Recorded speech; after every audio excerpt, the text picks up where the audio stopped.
What's going on, everyone? Today we're here with brother Roland Fomumdam. Now, this brother has a company called Greenhouse Ventures, and he has a business in Cameroon. So, brother Roland, thank you for joining us on the show. Thank you very much for having me. So, brother Roland, you're sitting there with your little one. What's your little one's name? Ryland. Ryland. And how old is Ryland? He's 9 months old. Okay, it's going to be a first for us. We got a 9-month-old during the interview, too. So maybe if he could want to chime in, he can. Oh yeah. He's gonna get comfortable pretty soon, and I'm sure you'll hear him say something. Oh yeah, because over here definitely Phil love the kids. But brother Roland, could you tell us about your company Greenhouse Ventures? Well, Greenhouse Ventures is Cameroon's first sustainable agriculture company. Our primary focus is development and deployment of the affordable greenhouse technology. We are also into marketing of greenhouse grown crops, as well as educating the general population about the greenhouse technology as a whole. We started some 3 years ago, and we've had a lot of successes in terms of being able to customize and adapt our technology for the various ecological zones in the country, and of course getting a market to rally around our products and promoting it as well. Oh, there he go. He already right in there. Now, You got it. yeah. Now the question I have is, have they been real receptive of this technology in Cameroon? Well, initially they really were not receptive because people didn't know much about the technology, and also because of the myth that surrounds the technology. Everyone always believed that the greenhouse technology wasn't meant for African climates, and they certainly asked the very, obvious questions as to why Cameroon, why the greenhouse technology, why do you think we need this technology? We've been farming for over 500 years this particular way. Why do you think that this method of farming would be in any way efficient or effective in the current environment? And of course, we had to go on, a roller coaster of sensitization efforts, making people understand and see the value of the technology, but more so understanding that the technology has existed for centuries. The only reason we have not had it in Africa or parts of Africa, because South Africa and Kenya and Egypt, they use the technology in the production of several crops. The only reason countries of West Africa haven't had it was because no one was able to customize it so it fits the climate and it fits the terrain the way it should. So you say that they didn't feel the technology was for Africans. Who they thought the technology was for? Well, of course, the technology, we've seen it mostly applicable in the West, but they became very much interested when I made them understand that, well, Israel is a desert, but of course, Israel is big to in agriculture because one of its technologies, the greenhouse technology, and of course, we have a problem in a country like Cameroon where, I would always say there is free information, but there is no free flow of information. So there are many people who do not really know what they need to know. And of course, our role has been being able to sensitize them enough and bring in information that is very, very valuable, and more so bringing technologies that are very essential to their own well-being. I'm enjoying this cucumber that's been here for 1 week. It's so nice, looks so good. I'm surprised to see it this way. Because in the market, when I get it, I put it for 2-3 days, it's getting rotten. So please, I'm so happy to get this from you. We want to know more about it. I want to see it more here. We also want to work it here so that we enjoy it. Thank you so much for bringing it for us. So the farmers that got on board with Greenhouse Ventures, are they doubling their production and capital? Oh yeah. It is not only the farmers, as a matter of fact. The greenhouse technology, the way we have the values we've defined from the technology are enormous. One, it's the ability to be able to grow crops year round. So to give you an example, Cameroon has 2 seasons. So there's a rainy season and a dry season. Most crop production occurs during the dry season because the rainy season, with the rains, you have a lot of fungal attack. Um, so you have very less production that goes on during the rainy season. But of course, with the greenhouse technology, we are able to grow crops irrespective of the season. And that is one thing that continues to make that become very, very valuable. The second aspect is just the use of chemical fertilizers and pesticides and all of that, which of course denature and devalue food crops. So with the use of the greenhouse technology, we minimize the use of these chemical fertilizers. So we promote organic production, which of course has a lot of benefits, health-wise and community-wise. So yes, the value of the use of the greenhouse technology goes beyond just profit making. It certainly hits on the sustainability of the planet. And of course, it's also a kind of, we say, a community development tool. So basically, all the plants they're growing is organic and it's nothing GMO. Yeah, nothing GMO, nothing GMO. I mean, we do very well to promote organic crop production. Of course, it brings about crops with higher value, crops that have a longer shelf life, sold at a premium price. So, I mean, getting people to understand that value and being able to pay the price for it is our next challenge at the moment. But of course, we are getting a lot of them who are beginning to understand that value. I mean, quick example, we grow tomatoes that can last over 35 days on the shelf. That beats anything. I mean, the most you get regular tomatoes in Cameroon, they will last at most 7 days after harvest. So with what we are growing, people can actually, keep their tomatoes to last a lot longer, and that actually increases the money value of it. It makes it possible for a farmer to be able to go to the market multiple times with the same product and still sell at the same price. Whereas with the loss of shelf life, they could go to the market once, and the next time they have to go, they have to sell at a lower price because the value of the tomatoes must have gone down. Hi everybody, my name is Vicky Fakala and welcome to Greenhouse Ventures. And right now I'm on the greenhouse farms. As you can see, all the greenhouses, and they produce marvelous. No, these are not pillars, they're actually cucumbers and they're edible. Yeah. This one has a shelf life of about, right now it's like 52 days, 53 days. And this one is like 14 days old. And this one right here is like my mouth. Oh, sorry. Well, organic cucumbers like this, you don't find them on our everyday market. You know that. And I say this because I am a huge eater of cucumbers. If you enter my house, that's the only thing you see.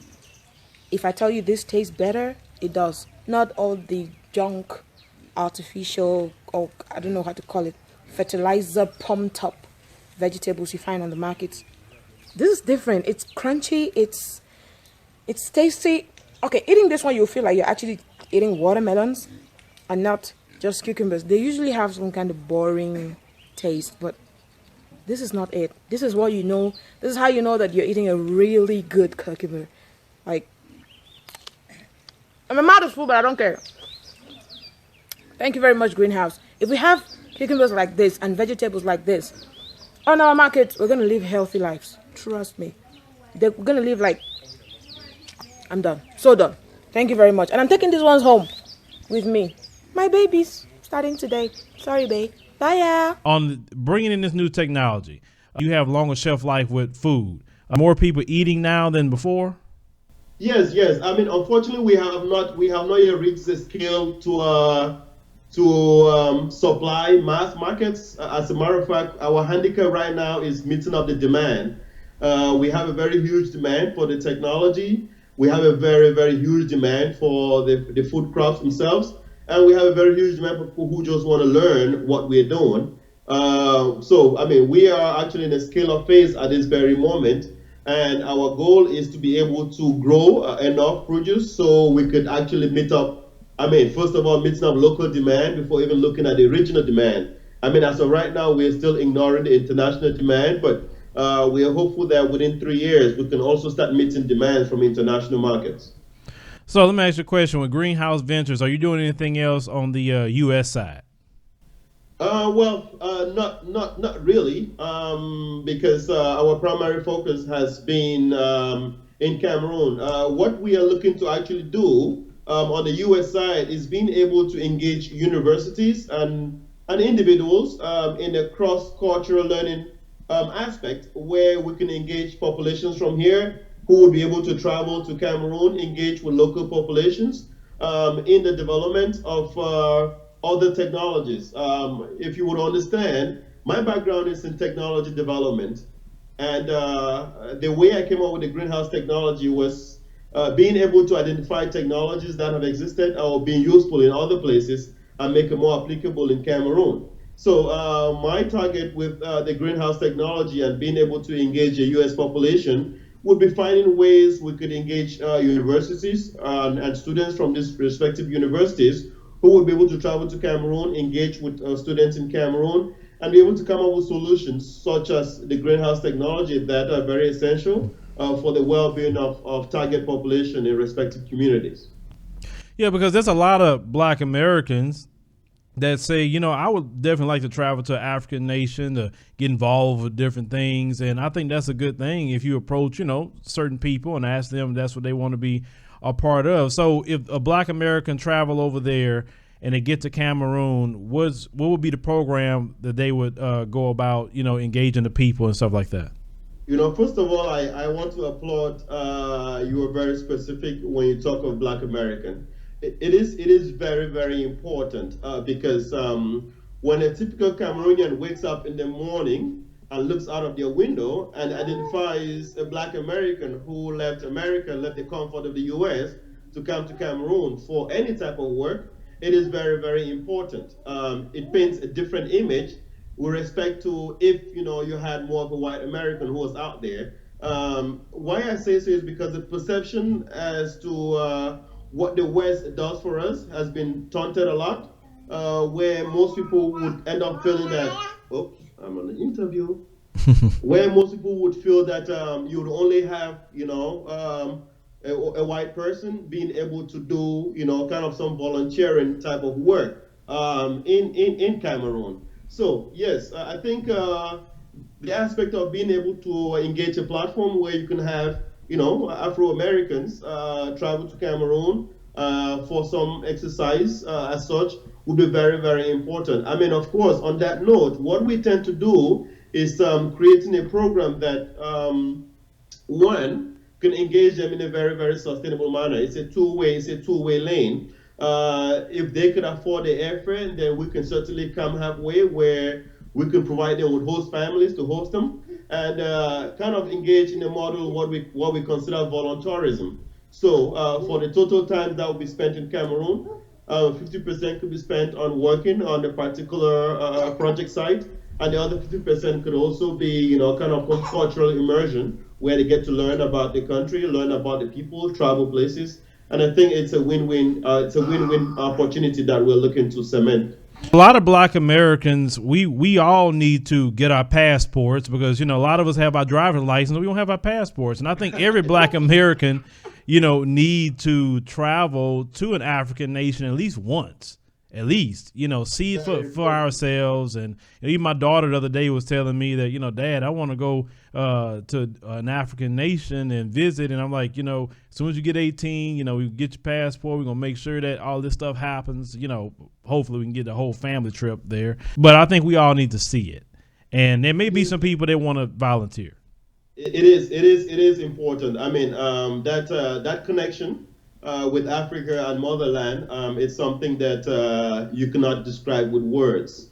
Anyone who's ever left the comfort of the U.S. and traveled anywhere in Africa would always tell you that the feeling you get once you get to motherland is different. And of course, one thing that it does to you is that it connects you with history. It gives you an opportunity to see where you are coming from. And of course, until you know the depth of your history, then you can actually size up the essence or the extent of your progress or your future. So I think that connection and that immersion within the African context is very, very important for some sustainable growth and understanding of who we really are as individuals. Now, tell us about your group, Youth for Africa. Yes, yes. Youth Action Africa. Youth Action Africa is actually the first company I created. It has as a mission to promote entrepreneurship by setting up computer learning centers in several places of Africa. When we started in 2008, our first center was set up in South Africa, and then it is slowly moved out of there, and now we're only based in Cameroon.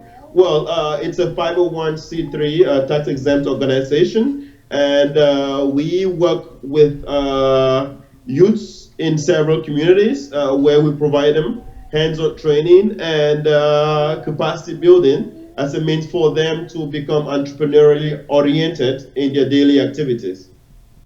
Okay, so if some people want to get involved with that, we'll put the definite links to the websites for sure. Yes. In the description box. So if someone wants to possibly partner with you, all they have to do is go to Greenhouse Ventures website, or what do they have to do?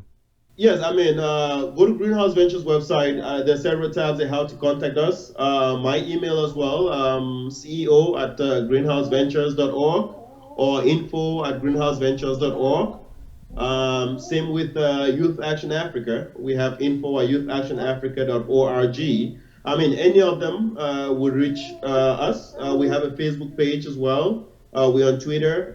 So any way to reach out to us, we will be glad to respond to any questions.